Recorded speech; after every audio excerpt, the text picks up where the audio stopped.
안녕하세요. 테라로사 채널에 오신 것을 환영합니다. 저는 테라타임즈 진행을 맡은 기획팀의 김정원입니다.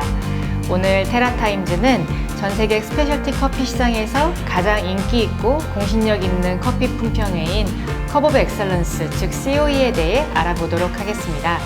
좀 더 자세한 설명을 위해 테라로사 그린빈 바이어 이윤선 대표님 나와 계십니다. 안녕하세요, 대표님. 안녕하세요. 안녕하세요. 이윤선입니다. 네.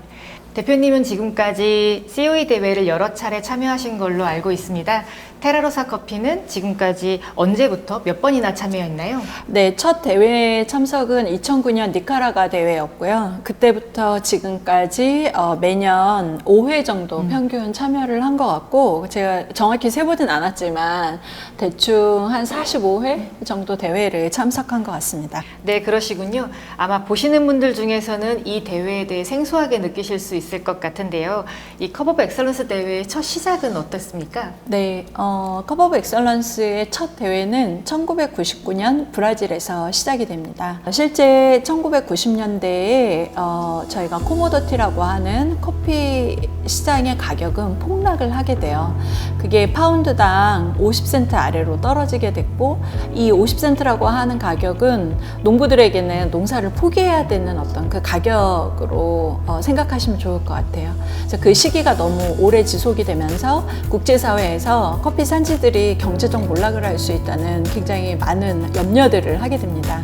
그래서 UN 산하기구인 국제커피기구라고 하는 ICO에서는 이런 산지의 몰락을 막기 위해서 구루메 프로젝트라고 하는 커피와 관련된 프로젝트를 5년간 실시하게 되는데, 이때 양적 증대 및 커피의 품질 향상을 통해서 조금 더 커피를 좋은 가격에 판매해보자 라는 어떤 의견들이 모아지고 있고, 그 의견이 모아져서 5년간 이 구루메 프로젝트가 굉장히 성공적으로 진행이 됩니다. 그러면서 구루메 프로젝트의 성공을 지켜본 많은 커피 관계자들이 이렇게 품질이 향상된 커피를 우리가 조금 더 좋은 가격에 팔려면 어떻게 해야 될까라는 고민을 하게 됐고, 90년대 후반이었기 때문에 인터넷 보급이 활성화되기 시작한 때였거든요.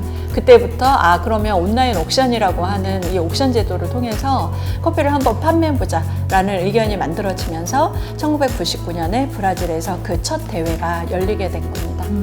그러면 이 대회의 목적은 그 산지의 농부들을 보호하기 위함이 크네요. 네, 그렇습니다. 많은 소비자분들이 컵 오브 엑셀런스라고 하는 이 커피가 단순히 최고 품질의 고가의 어떤 커피라고 생각을 하시는데, 실제 그 의미도 있지만 거기에 더해서 굉장히 산지를 지원하기 위한 어떤 그런 프로젝트라고 생각하시면 좋을 것 같습니다. 그럼 혹시 이 COE 대회에 심사위원으로 참석하기 위한 자격 요건이 있을까요? 특별한 어떤 자격 요건이라고 정해진 건 없는데요. 일단 커피 품평이기 때문에 커피 품질을 평가할 수 있는 기본적인 능력이 있어야 됩니다. 즉 커핑이라고 하는 어떤 그 기술을 일단 가지고 있어야 되고요. 누구나 다 이 대회의 심사관으로 지원하실 수 있는데, 커피 산업에 종사한 지 몇 년이 됐는지, 커피 품질 평가를 하신 지 몇 년이나 됐는지, 그 경험과 노하우에 대한 어떤 설문지 조사를 하게 되고요. 처음부터 심사위원으로 가시는 게 아니라 이 설문지를 통해서 이 사람의 어떤 잠재적 능력이 심사위원으로서 자격이 있다고 판단되어지면 조직위원회에서 옵저버로 먼저 초청을 하게 됩니다. 옵저버는 심사위원들하고 똑같이 이제 대회에 참석은 하지만 그 점수가 공식적으로 반영되진 않습니다. 그래서 옵저버로 참여를 해서 대회를 이제 심사위원들하고 같이 치르게 되고요. 거기에서 자격이 어느 정도 인정받게 되면 그 다음 해부터 심사위원으로 초청을 받게 됩니다. 네, 그럼 기본적으로 커피 실력이 뒷받침돼야지만 심사관으로 초청될 수 있다는 의미네요. 그럼 심사위원 구성은 매 대회마다 변경되나요? 대회는 산지별로 매년 열리게 되고요. 심사위원 구성은 조직위원회에서 대륙별, 국가별 안배를 하게 됩니다. 그래서 어느 한 대륙이나 어느 한 국가에 치우쳐지지 않고 대륙을 골고루 나누게 되고, 물론 주최국인 산지의 컵퍼들도 심사위원으로 초청이 됩니다. 그래서 대회마다 사실 초청되는 같은 팀이 계속 옮겨 다니는 게 아니고 매 대회마다 초청되는 심사위원들의 명단이 바뀐다고 생각하시면 될 것 같아요.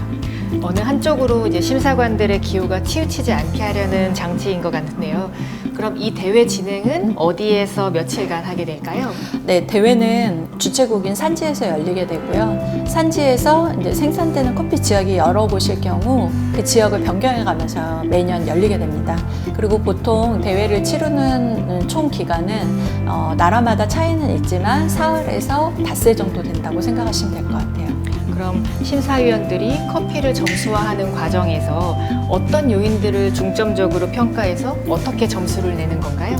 컵 오브 엑설런스 대회는 총 8가지의 평가 항목을 가지고 있습니다.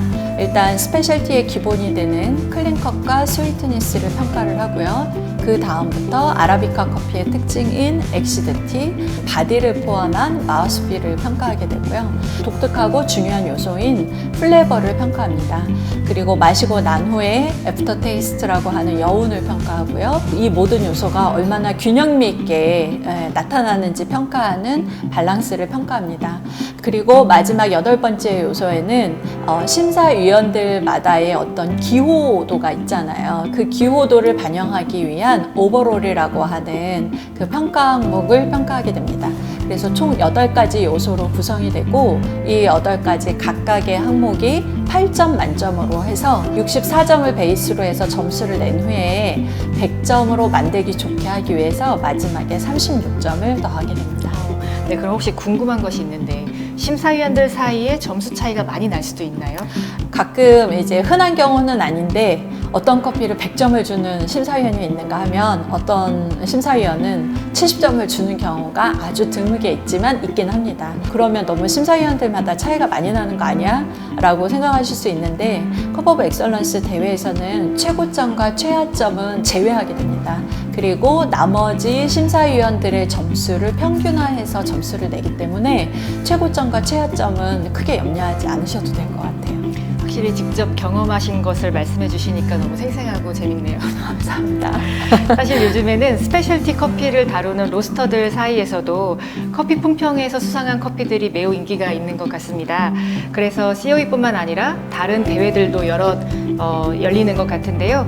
대표님 생각하시기에 COE 대회가 다른 대회와 차별되는 점은 어떤 게 있을까요? 네, 컵 오브 엑설런스 대회만큼 공신력을 가지고 있는 대회는 드문 것 같습니다. 20년이 넘는 동안 그 여러 대회를 치르면서 지금까지 한 번도 그 대회를 통해서 출품된 이 커피들이 뭐 기대에 못 미친다든지 시장에서 평가를 이렇게 나쁘게 받은 적이 없고요. 뿐만 아니라 이 커피를 생산하기 위해서 그 노력한 농부들에 대한 어떤 노고에 대해서도 이 대회만큼 잘 알리고 홍보해주는 그 대회는 없는 것 같아요. 그래서 컵 오브 엑설런스 대회라고 하는 것은 단순히 그 해에 생산된 최고 품질의 커피를 최고가로 한다기보다 실제 그 커피를 생산하기 위해서 노력한 농부를 발견하고 생산자와 소비자를 연결해주는 그 가교 역할로서의 그 부분이 굉장히 큰 것 같습니다. 알겠습니다. 하긴 20년 넘게 대회를 지속했다는 것만으로도 신뢰가 생기네요. 그렇습니다. 네, 대표님 오늘 너무 흥미로운 이야기 감사합니다. 네, 오늘은 테라로사 그린빈 바이어 이윤선 대표님과 함께 컵 오브 엑설런스 대회에 대해서 알아봤습니다. 생각했던 것 이상으로 많은 준비가 필요한 대회이고 그 산지의 농부들과 소비지의 바이어들을 연결해주는 것에 큰 기여를 하는 대회라는 생각이 들었습니다. 다음 편에서는 2022년 과테말라 COE 대회를 직접 다녀온 테라로사 김민선 팀장과 대회의 생생한 이야기 들어보도록 하겠습니다. 시청해주신 여러분 감사합니다. 고맙습니다.